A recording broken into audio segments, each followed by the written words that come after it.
Yeah. Yeah. History Dude. Yeah. Hey guys, it's History Doodle, and welcome back to episode 3. So in episode 1, we introduced a couple of important characters of the Three Kingdoms, and in episode 2, we talked about the tyranny of Zhuo and the infamous Lu Bu. And we just left off as Cao Cao failed his assassination attempt and fled the capital with a bounty on his head. And if you haven't seen those 2 episodes yet, or have no idea what I'm talking about, go check out episodes 1 and 2 right now. I'll post a link up somewhere around there. Anyways, let's get right into it. So after Cao Cao fails his assassination attempt on Zhuo, the whole nation was pretty much on lockdown looking for him. The reward for him was a shit ton of wealth and even rumors of a lordship. That's right, Zhuo is the Three Kingdoms version of Cersei, offering up lordships and everything for his own personal revenge. Except, a lot uglier, hairier, and much, much fatter.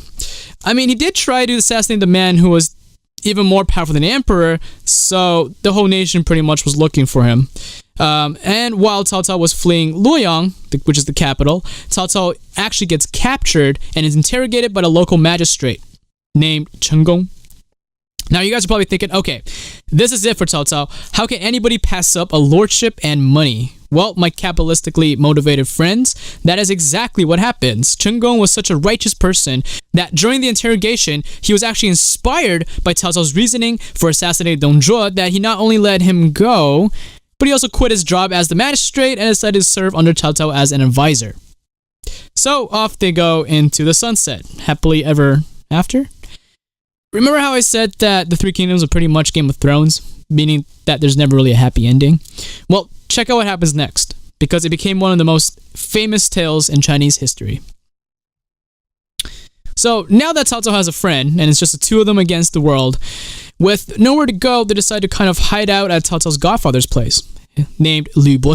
So Cao Cao was like, hey, this guy will never betray me, he's like a father to me, and I am like a son to him. Anyway, so Cao Cao and Chen Gong are greeted by Lu Bu, and he not only agrees to hide them, but he immediately wants to throw a feast for them. So he picks up his bags or wine jars or whatever, and he goes to town to fetch some more wine for the feast.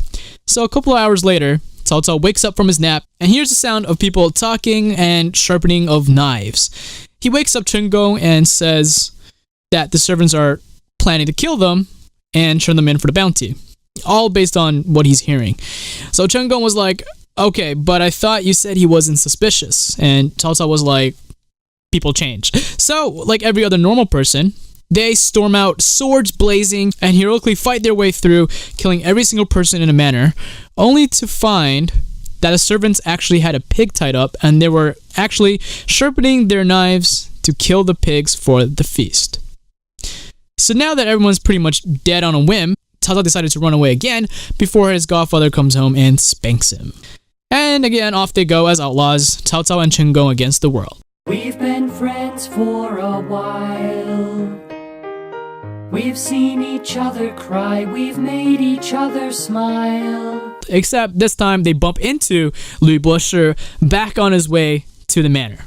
So he calls out for Cao Cao like, hey, I got the wine. Let's get drunk, bro. And Cao Cao goes up to his godfather, takes out his sword, stabs him, and kills him on the spot.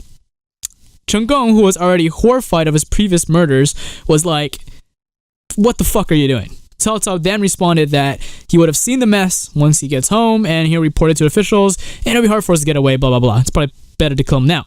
Chen Gong, who was so freaking out, was like, okay, you made a mistake before, but now you're killing your own godfather in cold blood, to which Cao Cao responded with the infamous quote, I'd rather do wrong to the rest of the world than have the world do me wrong. After hearing that, Chen Gong, out of severe disappointment, left Cao Cao that same night. So, that's all for this episode, guys. We finally got a glimpse of the Machiavellian tendencies, almost Game of Thrones-esque stories from this historical period. But this is just one of the many stark tales that come from the Romance of the Three Kingdoms historical lore. There are a ton of amazing stories like this, which I will cover in future episodes, so stay tuned. And remember to subscribe and hit that notification bell so you can watch them as they come out. I don't really have a set schedule on when the episodes come out, because I'm just working at them as I have time, but so far at least once a week. So not sure which day yet, so hit that bell so you can see it as soon as the newest episode is out. I'm going to cover the entire Three Kingdoms timeline episode by episode, and all in fashionable Doodle style. So, to find out what happens to Cao Cao, tune in next episode. We will also be finally covering the first major war, the Anti-Dongjua Coalition. Stay tuned, and I'll see you in the next Doodle. Peace, guys.